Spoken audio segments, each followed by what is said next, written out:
In this video, I'll show you how to fix the critical processed diode blue screen error, known as the blue screen of death, on Windows 10 and Windows 11. If your computer suddenly shows a blue screen saying it needs to restart, don't worry, I'll show you how to fix it, so let's dive in. If you can access your desktop and all its features, then here's what you need to do. Click on the search box and type reset. Select reset this PC from the options.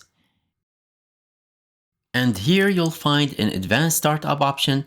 Click restart now and then click on it again. This will take you to the advanced options where we need to be. Now, if you can't access your desktop or any features, here's what you have to do. Hold down the power button on your laptop or PC until it shuts down completely. Then turn it back on by pressing the power button again. When you see the Windows logo, force shut down by holding the power button once more. Now repeat this 3 times, and afterward, when you restart your computer, it will boot into advanced options and should display various troubleshooting choices. Once you reach this point, let's click on troubleshoot, then advanced options. Now our first attempt is to fix the issue by selecting startup repair.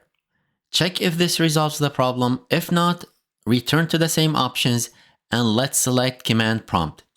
And let's enter a few commands here.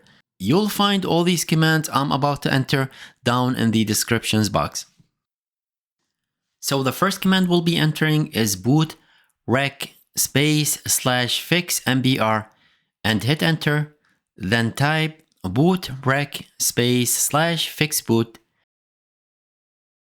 and hit enter. In case you get access denied, no problem. Process with the next command.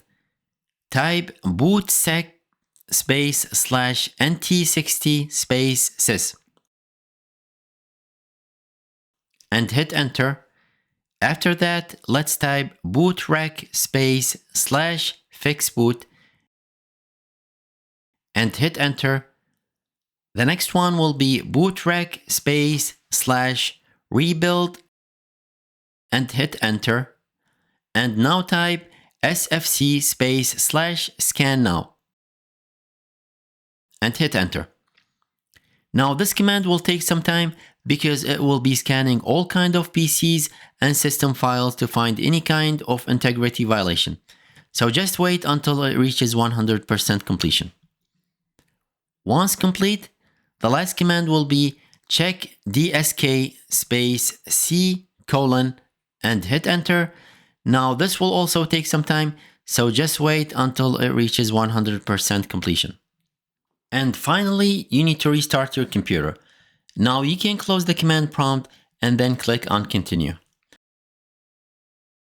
So now after restart, it should have resolved all of your hard drive issues, and it should take you right to the login page or your desktop. If this solution worked for you, please consider subscribing to the channel and liking this video. If you still encounter any problems or have questions, feel free to let me know in the comment section below. Until then, take care, bye for now.